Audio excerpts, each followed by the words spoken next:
자, 여러분 안녕하세요. 자, 여러분 이중구 교수님 미시경제학 교재의 챕터 4장 연습 문제를 같이 풀어보도록 하겠습니다. 다른 것들은 한번 참고로 보시고요. 4번 한번 풀어볼게요. 4번. 자, 4번은 최 씨의 사과가 A네요. 바나나 B 사이의 한계 대체율이 3이라고 되어 있습니다. 이것은 무엇을 의미하는지 설명하시오. 이렇게 있어요. 우선 여러분 MRS라는 게 뜻이 뭐예요? MRS X, Y 그렇게 우리가 설명했죠. 여기서는 앞에 A, B 했는데 A가 사과고요. B가 바나나예요. 그러면 이거를 사과, 바나나 이렇게 써야죠. 사빠라고 써야 됩니다. 사빠가 3이다 이 얘기는 바로 뭐냐면 한계 효용의 비율로 나타내요. 자, 어떤 게 그쵸? 관심사가 여기 나와 있는 요거 사과가 관심사라는 거 보셔야 됩니다. 그래서 MRS, XY 이렇게 해야죠. 그래서 여기 보시면 사과에 대한 한계 효용, 바나나에 대한 한계 효용 이렇게 되어 있고요. 자, 이걸 다시 한번 해석해 보면 얘가 3이잖아요. 다시 한번 해석해 보면 뭐라고 쓸 수 있습니까? 라고 하면요. 우리가 이렇게 쓸 수 있어요. 바나나가 기준이 되는 거예요. 바나나가 기준 돼서 관심사가 되는 사과를 얼마나 소중히 생각하는가 그 뜻이에요. 자, 다시요. 이게 분자가 이제 관심사가 되는 거잖아요. 분자가 관심사예요. 사과가 관심사입니다. 그래서 내가 바나나를 기준으로 했을 때 사과를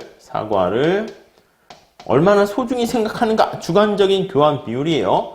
소중히 생각하는 여기는 정도, 소중히 정도 이렇게 보시면 될 것 같습니다.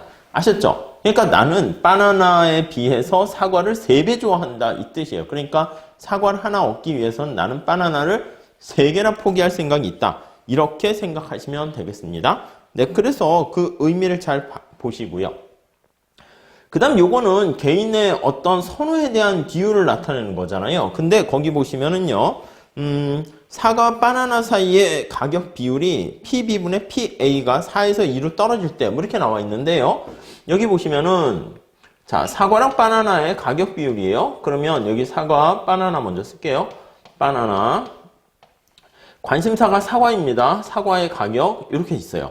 자, 이거는 객관적인 교환 비율이거든. 그래서 예를 들어서 만약에 4다 이렇게 되면은 내가 생각하기에 사과를 좋아하는 정도는 3 이렇게 되는데 바나나를 시장에서 구입하려면 4를 주고 사야 돼. 그러니까 사과 하나를 얻기 위해서는 바나나 4개를 포기해야 살 수가 있는 거예요. 이 객관적 교환 비율 쉽게 얘기하면 바나나를 구입하기 위해서는 내가 이만큼 돈을 줘야 되는 거니까 이 소비자 입장에서 봤을 때는요. 여기요. 요 상대 가격 할 때 요거 P로 돼 있잖아. 그러니까 사과를 구입하기 위해서 발생하는 비용이에요. 자, 다시 한번 정리합시다. 여기 이제 직관적으로 빠르게 보기 위해서 하는 건데요. 요게 느낌이 뭐라고요? 내가 사과를 먹었을 때 얻게 되는 만족이에요. 그러니까 느낌 자체가 마진을 약간 베네핏 느낌이라고 보세요. 요거는 내가 사과를 구입하려면 이만큼 돈을 지불해야 되는 거예요. 가격을. 그래서 요거는 마지널 코스트라고 생각하시면 되겠습니다. 자, 이렇게 되면은 지금 상황에서는 따라서 MRS가 사과를 애지중지하는 정도가 4바라고 했습니다. 얘가 그 다음에 P 바분의 P 사과 이렇게 있는데 자, 이게 더 커. 그러니까 내가 사과를 얻기 위해서 얻는 만족이 지불하는 비용보다 작아요. 그럼 사과를 어떻게 늘려요, 줄여요? 줄여야 되는 거지. 그래서 이렇게 되는 상황에서는 어떤 선택을 합니까? 하면은 사과를 줄여야 된다. 이렇게 보시면 돼요. 자, 그런데 만약에 사과와 바나나 사이의 가격 비율이 4에서 2로 바뀌었어. 그럼 부동어가 어떻게 돼? 이렇게 바뀐 거잖아. 이렇게 돼버리면 어떻게 됩니까? 사과를 당연히 이거는 반대가 되는 거니까 사과를 증가시켜야 된다라는 거 보시면 되겠습니다. 아무튼 첫 번째 보셔야 될 게 여기 나와 있는 MRS라는 개념이 무엇을 뜻하는가 그걸 정확하게 이해하시기를 바랍니다. 자, 근데 거기 보니까 사과의 가격 비율이 4에서 2로 떨어질 때 우리가 선택에는 영향을 받아요. 내가 사과를 늘릴 것인가, 사과를 줄일 것인가, 그거에 영향은 받지만, 자, 거기서는 뭐라고 그랬냐면, 한계 대체율에 영향을 미칠까? 아니요. 사과의 여기 객관적 교환 비율은 시장에서 나랑 상관없이, 내가 이건 사과에 대한 선호도잖아. 나랑 상관없이 객관적인 어떤 교환 비율을 나타내는 거니까, 얘는 당연히 주관적인, 갑자기 사과의 가격이 변했다고 해서 내가 갑자기 사계를 좋아지고 이 선호도가 변하는 건 아닙니다. 이건 객관적 교환 비율이기 때문에 MRS라는 거기 선호에는 아무런 영향이 없다. 얘는 선호를 나타내는 거죠. 그래서 선호에는 아무런 영향이 없다. 이렇게 보시면 될 것 같습니다. 아셨죠? 그 정도 개념 잡으시면 되겠고요. 다음에 6번 문제 좀 한번 풀어봅시다. 자, 6번 한번 풀어볼게요. 6번 한번 풀어보시죠. 자, 쌀과 옷을 소비 대상으로 삼는 이선영 씨의 효용함수가 다음과 같대요. 이렇게 생긴 것을 우리가 콥더글라스 효용함수라고 그러죠. 효용함수가 A에다가 X의 알파 그리고 Y의 베타 이렇게 있습니다. 여러분들 A에다가 1을 넣고요. 그 다음에 알파 베타 값을 조금 살짝 바꿔볼게요. 자, 만약에 효용함수가 이렇게 생겼다 합시다. X의 알파가 2고 Y의 1 이렇게 있는 사람하고요. 자, 그리고 또 하나 만약에 X가 1인데 Y가 2 이렇게 생긴 사람하고 두 개 한번 비교해 봅시다. 자, 어떤 차이가 있어요?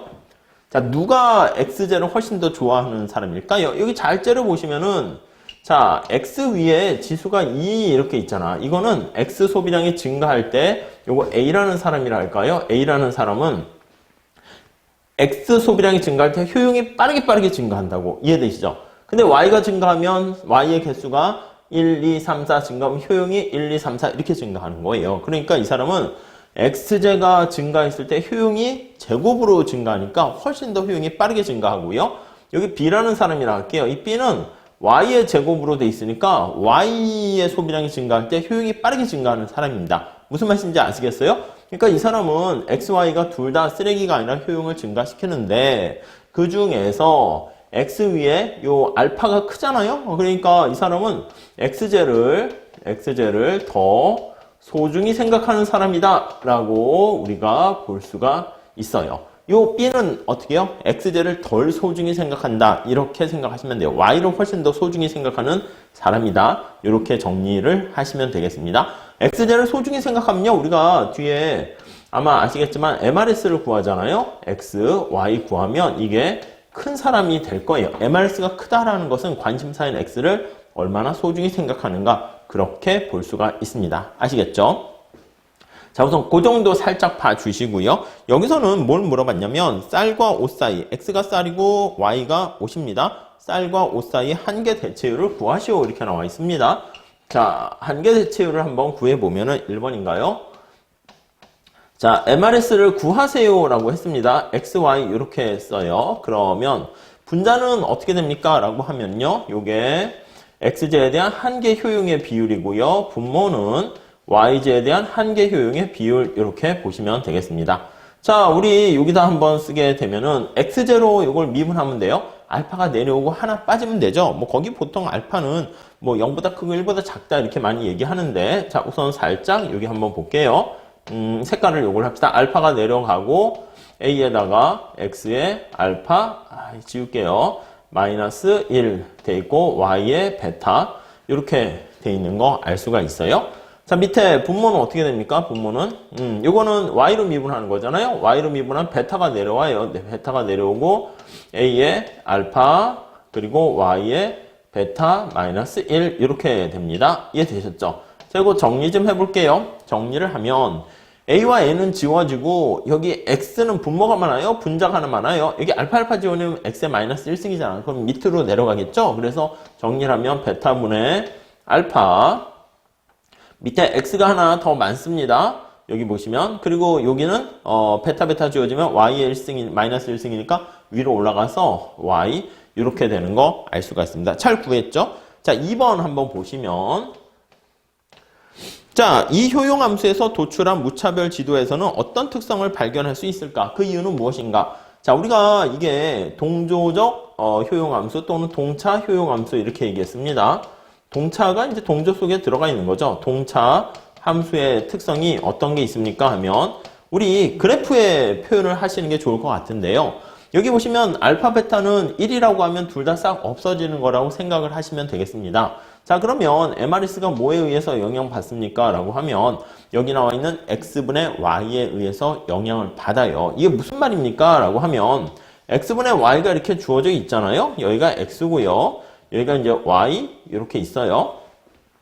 자, 그럼 동저적 효용함수라는 것은 뭐냐면 x랑 y가 1이라고 할게요. 가상으로 1이라고 하면 여기 나와 있는 것처럼 이런 식으로 이렇게 1이면 이게 x분의 y 이렇게 될 거예요. 이게 1이다 라고 하면은 여기에 무차별 곡선이 이렇게 지나갈 거예요. 콥터글라스 함수니까 어떻게 됩니까? 원점에 대해서 이렇게 볼록한 형태가 될 거예요. 볼록한 형태가 될 거예요. 자, 그랬을 때 접선의 기울기를 나타내는데요. 접선의 기울기가 이게 똑같다니까 여기 보시면 요렇게 같아지게 됩니다. 자, 다시 한번 여기 잘 안 접혔는데 양해를 해 주시고 여기랑 두 개가 똑같은 거야. 그러니까 MRS가 다 똑같은 거예요. 무슨 말씀인지 아시겠죠? 만약에 이게 아니라 여기 한번 볼게요. 여기 노랑이로 할게요. 점점점점점 노랑이에 이렇게 지나가는 점이 있으면 이게 x분의 y가 2분의 1이라고 할게요. x가 2고 y가 1인 거야. 그럼 여기는 x가 2고 y가 1이에요. 거기서의 접선의 기울기를 따져보면요. 그것도 똑같게 되는 거야. 여기 보시면 여기에서의 접선의 기울기인데 요것도 요거 이렇게 같아지는 거예요. 그러니까 이게 녹색 길이 같고 이 빨간색 길이 같고 이렇게 되는 거 알 수 있어요. 이게 되게 신기한 거예요. 사실 여러분들이 보기엔 이게 뭐가 신기해 하는데 이게 되게 규칙성이 있는 거잖아요. 그리고 하나만 더 해볼게요. 하나만 더 해보면 색깔을 뭐로 할까? 요거 될까요? 자, 여기서부터 점점점점 xy가 2 이렇게 되면요. 여기서의 접선의 기울기도 마찬가지로 조금 제가 그림을 잘못 그렸지만 요거랑 접선의 기울기가 똑같은 걸 알 수 있어요. 그래서 다시 정리하면 동차 함수에 여기 나와 있는 그런 콥더글라스 효용함수의 특징은 뭐냐면 원점을 지나는 방사선, 이게 x분의 y 비율이 일정하잖아요. 그러면 거기 위에 있는 점에서 그 방사선 위에 지나가는 무차별 곡선의 접선의 기울기는 전부 다 똑같다. 무차별 곡선의 접선의 기울기가 한계 대체율이 똑같다라는 걸 알 수가 있어요. 그러니까 여기 2와 1 요거를 한번 예를 들면 x가 2고 y가 1일 때는 어떻게 됩니까? 이거 똑같지. x가 2고 y가 1이면 베타분의 알파 x가 2고 y가 1이니까 이렇게 돼 있고 그래서 여기 a점이라 할게요. 여기 a점이 만약에 x가 2, y가 1일 때도 MRS는 어떻게 된다? MRS는 이거고요. 만약에 B점이라고 할게요. B점은 어떻게 되냐면 x가 4고 y가 2다. 이때 MRS 어떻게 됩니까? 그것도 이거랑 똑같게 된다. 그러니까 그때 접선의 기울기는 다 똑같다라는 것을 알 수가 있습니다. 오케이, 됐죠? 자, 그 다음에 우리 7번 문제 좀 한번 풀어보도록 하겠습니다. 7번 한번 풀어볼게요. 자, 소비자의 선호 체계에 관한 다음과 같은 상황이 주어졌을 때 무차별 곡선은 어떻게 생겼게 이렇게 됩니다. 자, 우선 1번 문제 한번 체크해 보도록 합시다. 김씨가 술과 밥에서 느끼는 한계 효용은 소비량이 늘어날수록 커진대. 그러니까 이게 소비량이 늘어날수록 효용이 증가하는 거니까 한계 효용이 0보다 크다는 거예요. 쓰레기가 아니다라는 것을 뜻합니다. 오케이, 됐죠? 한 상품의 한계 효용은 다른 상품의 소비량에 영향을 받지 않는다는 가정하에서 거기 보시면 한계 효용은 소비량이 늘수록 더 커진다라고 하면은요.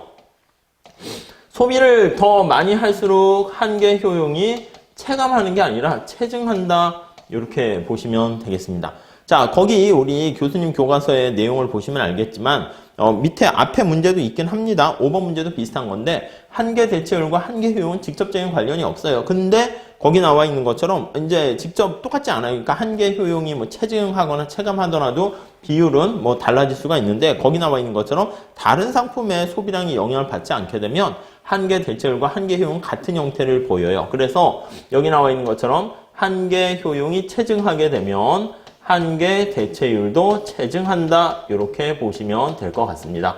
여러분, 한계 대체율이 체증한다라고 하면 무차별곡선 그림을 그릴 때 어떻게 그려야 됩니까? x가 있고 y가 있으면 이런 식으로 그려야 돼. 이런 식으로 무차별곡선이. 자, 그러면 무차별곡선의 접선의 기울기가 우리가 MRS라고 얘기하잖아요. 그러니까 여기 나와 있는 무차별곡선의 접선의 기울기 MRS가 점차 이렇게 커지는 것을 알 수가 있습니다. 이해할 수 있겠죠? 그러니까 이거는 원점에 대해서 어떤 형태다? 우리 바라볼 때 원점에서 바라봐요.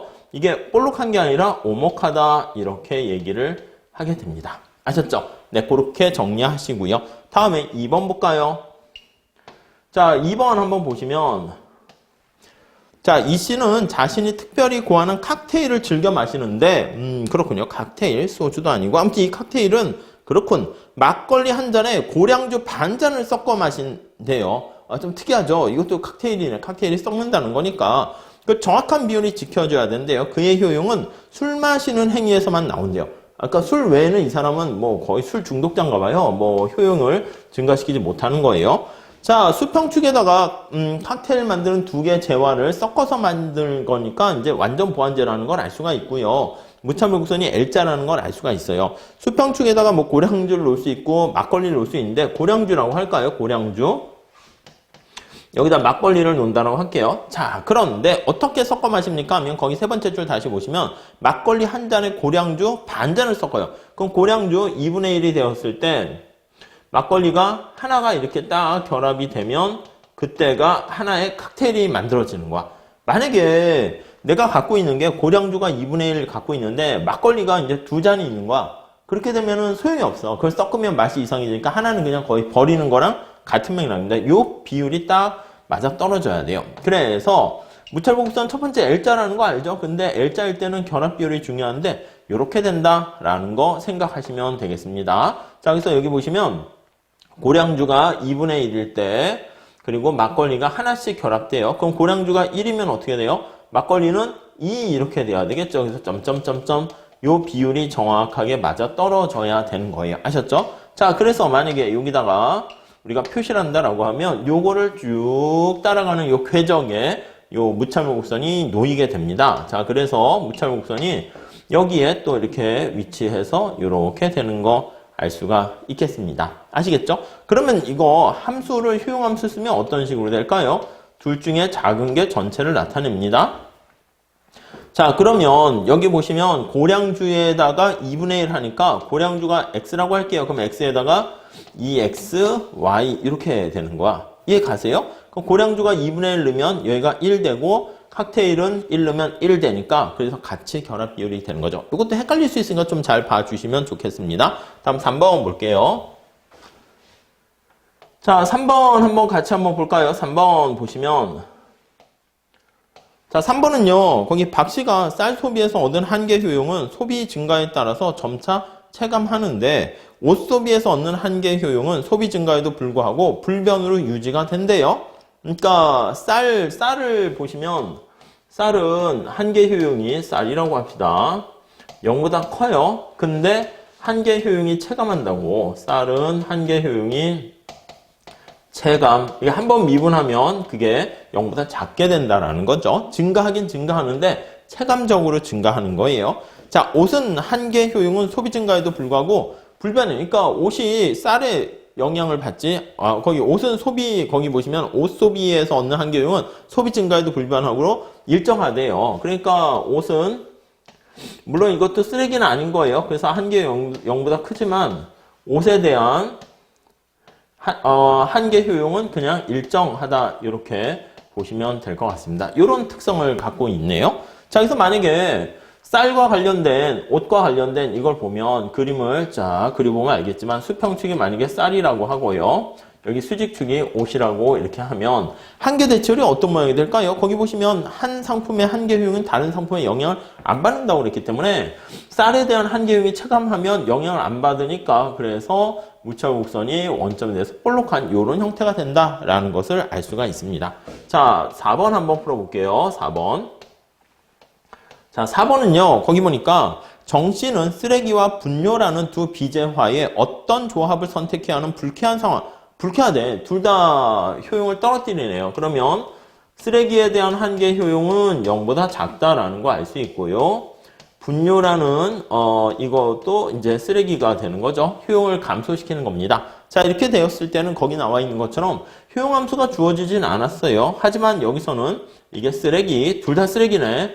분뇨 이렇게 나와 있으면 효용함수가 이렇게 있으면 한계 효용은 뭐 한계 대칭은 체감한다는 전자에서 효용 방향을 체크해 주시는 게 더 좋습니다. 그래서 이쪽으로 갈수록 효용이 증가한다. 이렇게 정리를 해 주시면 되겠어요. 그래서 여기 나와 있는 경우에는 뭐 U0라 그러고 U1이라 그러면 이렇게 쓰면 되겠죠. U0보다 U1이 효용이 더 크다 이렇게 생각하시면 안쪽으로 갈수록 가능한 한 다다익선이 아니라 적을수록 효용이 더 증가한다 이렇게 보시면 되겠습니다. 아셨죠? 다음 8번 문제 좀 풀어볼게요. 자, 8번 문제 좀 같이 한번 풀어보도록 하겠습니다. 자, 8번은 저녁상을 받은 홍 씨는 또 콩나물이 나왔어 이러네요. 이에 대해서 부인은 에구 언제는 콩나물국이 좋다고 그러더니 시원해서 좋다더니 그게 뭔 소리예요? 하고 쏘아붙였대. 그러니까 너 옛날에는 콩나물 좋다고 그랬는데 왜 지금은 그렇게 싫다고 그러냐? 이렇게 얘기합니다. 자, 과연 홍 씨의 선호 체계가 부인 말대로 이상한 것일까? 아니면 우리가 배운 이론으로 충분히 설명할 수 있는 정상적인 상황입니까? 어떻게 돼요? 맨날 아침에 처음에 콩나물 먹었을 때는 첫사랑의 만족 뭐 이런 것처럼 뭔가 처음 먹었을 때는 시원하고 되게 효용이 높았어요. 근데 소비를 자꾸 하다 보니까 어떻게 됩니까? 효용이 증가하는 정도가 감소하는 거지. 그러니까 한계 효용이 체감하는 거죠. 그래서 마지널 유틸리티가 체감하기 때문에 처음에 먹었을 때는 와 되게 좋아했다가 그 다음에는 좀 이렇게 한계 효용이 체감해서 거기 나와 있는 것 좀 또 콩나물이야 이렇게 된다고요. 물론 이게 쓰레기는 아닙니다. 먹었을 때 효용이 감소하는 건 아니지만은 0보다 크긴 하겠지만 한계 효용이 체감한다 이렇게 보시면 되겠어요. 뭐 그 정도 보시면 되겠습니다. 다음 9번 한번 풀어볼게요. 그러니까 이상한 사람이 아닌 거예요. 자, 9번은 효용함수가 거기 보시면은 첫 번째 효용함수는 U1은 X랑 Y의 곱으로 이렇게 되어 있고요. U2는 XY 곱의 제곱이 이렇게 되어 있는 거예요. XY 곱에다가 제곱 이렇게 되어 있어요. 여러분 우리 이거 알고 계시나? 이 두 효용 함수는요. 사실 그 값은 달라요. 값은 다르지만은 우리가 관심을 갖는 소비자 선택 이론에서는 효용의 크기가 중요한 게 아니라 너 효용에 대한 순서가 중요해요. 효용의 순서, 이거 서수적이라는 걸 얘기했잖아요. 서수적 효용함수, 거기에 관심이 있단 말입니다.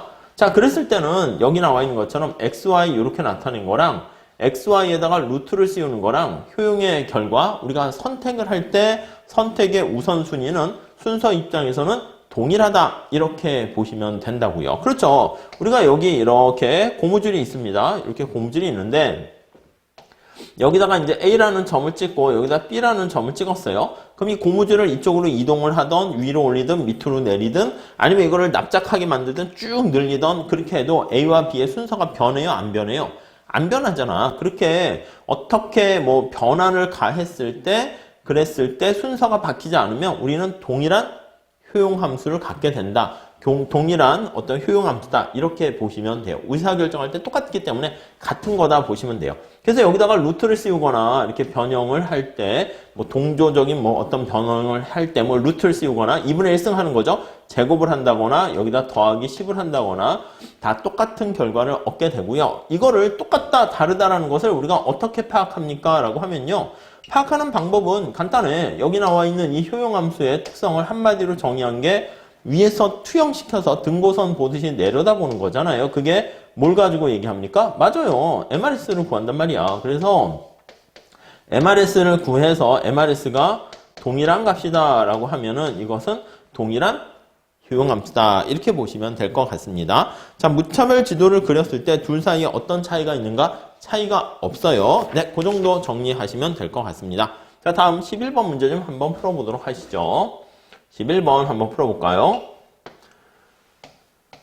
11번. 자, 효용함수가 우리 알고 계시잖아요. 효용함수가 뭐 한 요 정도 한번 볼게요. X랑 Y에다가 앞서 본 것처럼 루트 이렇게 있으면 한계 대체율이 체감합니다. 그래서 이제 그림을 그리게 되면 여기가 X고 여기가 Y면 원점에 대해서 볼록한 요런 효용함수를 그리게 될 거예요. 자, 그리고 효용함수가 뭐 x 플러스 y 이렇게 있으면 자 어떻게 생겼죠? 네, 이거는 우화형하는 직선의 형태가 될 거예요. x랑 y 이렇게 있으면 우화형하는 직선의 효용함수가 될 거예요. 오케이. 자, 그리고 효용함수가 우리가 아까 막걸리랑 고량주 얘기했는데 이렇게 있으면 x랑 y가 이렇게 있다라고 하면 이때 효용함수는 어떤 형태를 보입니까? 라고 하면 첫 번째는 우리가 L자 형태다라는 것을 알 수가 있어요. 이렇게 L자 형태의 효용함수를 갖게 됩니다. 자, 그랬을 때 이 L자 함수 중에서 여기 나와 있는 요거 두 개가 같을 때가 꺾인다라는 거예요. 요게 이제 니은자, L자 형태 이렇게 되는 것을 알 수 있고요. 같을 때 꺾여요. 같을 때가 여기가 꺾인다. 이렇게 보시면 되겠습니다. 아셨죠? 이렇게 보시면 되는데 거기 내용은 좀 특이하게 생겼어요. 자, 효용함수 어떻게 생겼습니까? 라고 하면요. 효용함수 다섯 번째 효용함수로 이렇게 해놨는데 거기 보니까 둘 중에 작은 거야. 작은 건데 거기 보시면 그냥 대괄호로 볼게요. x제곱 y 이렇게 돼 있어요. 자, 이것도 L자 형태입니다. 앞에 거랑 달라질 거 없어요. 똑같이 L자 형태. 그건 맞아요. L자 형태. 그럼 꺾이는 부분이 어디서 꺾입니까? 하면은 요거 두 개 같을 때가 꺾인다는 것도 똑같습니다. 이해하시겠습니까? 자, 그러면 여기서 한번 그려볼게요. 좀 크게 그릴게요. 크게. 여기가 이제 X가 되고요. 여기가 Y가 되는 거야. 이해 가시죠? 근데 꺾일 때 어디서 꺾이냐면 Y는 X의 제곱. 이게 거기 궤적에서 꺾여. 그러니까 여기다 보시면 이게 Y는 X제곱이니까 어떻게 돼요? 여기서부터 이런 식이 되겠죠? 그래서 여기가 Y는 X제곱의 요 궤적에서 꺾인다는 걸 알 수가 있습니다. 자, 여기서 무차별 곡선을 여기다 그린다라고 하면 여기다 그리면 여기가 되겠죠? 여기가 만약에 X가 여기 보시면 X가 1일 때는 어떻게 돼요? 1일 때는 점점점 1일 때는 Y가 1이고 여기를 지나가고 X가 2일 때는 어떻게 될까요? 그러면 점점점 여기 나와 있듯이 2가 되면 여기는 4가 될 거야, 4. 왜요? 2를 집어넣으면 Y는 4 이렇게 되잖아요. 그래서 무차별 곡선은 어떻게 됩니까? 라고 하면 3이면 어떻게 돼요? 3이면 9 하니까 여기 9 이렇게 해서 9가 되는 점에서 꺾이는 것을 알 수가 있어요. 그래서 여기다가 무차별 곡선을 그립니다. 이렇게 얘기하면은 요런 형태 꼴이 될 거야. L자는 L자인데 요런 식으로 여기서 요런 식으로 될 거다. 여기가 더 그릴까요? 이렇게 된다라는 거 알 수가 있습니다. 아셨죠? 뭐 그 정도 체크해서 보시면 될 것 같고요. 자, 다음에 13번 문제 좀 한번 풀어볼게요. 자, 13번 문제는요. 자, 박준상 씨는 맥주와 소주를 소비 대상으로 삼는데 그의 선호 체계는 하나의 독특한 성격이 있대요. 어떤 독특함인가 볼까요? 자, 그는 맥주 5잔과 소주 5잔을 마실 때 효용이 극대화된대요. 그걸 지복점이라 합니다. 블리스 포인트라고 하는데 효용이 극대화되는 것을 느끼며 이 조합에서 어떤 방향으로 상품 묶음이 달라져도 효용이 감소한대요. 이 등고선 생각하시면 돼. 가장 효용이 높아지는 상황이 저 지점이 산 정상인데 우리가 등고선 이거를 위에 테두리로 이렇게 해가지고 나타내는 거였잖아요. 그래서 여기가 산 정상을 중심으로 이렇게 나타내고요. 그 다음에 이것도 여기가 산 밑에 있는 거예요. 여기서 멀어지게 되면 효용이 점차 이렇게 떨어지는 거 알 수가 있습니다. 마찬가지예요. 그래서 박준상 씨는 어떻게 됩니까? 라고 하면요. 박준상 씨는 맥주와 소주를 같이 소비를 하는 상황인데요. 수평축이 맥주예요. 맥주. 수직축이 소주입니다. 소주. 근데 여기가 5개 마실 때, 5잔 마실 때, 그리고 이것도 5잔 마실 때 1대1로 섞어먹나? 폭탄주로. 이때 효용이 가장 극대인 거야. 그리고 여기서 멀어지면 멀어질수록 효용이 감소합니다. 그래서 여기 원을 중심으로 해서 이렇게 효용이 점차 감소하는 거 우리가 알 수가 있어요. 아시겠죠? 그래서 요게 중심으로 해가지고 점점점점점 이렇게 하는 거 알 수 있어요. 여기가 2점이라고 하면 이게 이제 효용이 가장 극대화가 되는 뭐 블리스 포인트 뭐 이렇게 얘기를 하게 됩니다. 그래서 뭐 무차별 곡선, 무차별 지도를 그리세요 하면 이렇게 그리시면 될 것 같습니다. 자, 그래서 챕터 4장은 뭐 그렇게 어려운 얘기는 아니고요. 한계 대체율의 개념이 무엇인가 그걸 잘 염두에 두면서 준비를 하시면 될 것 같습니다. 네, 감사합니다.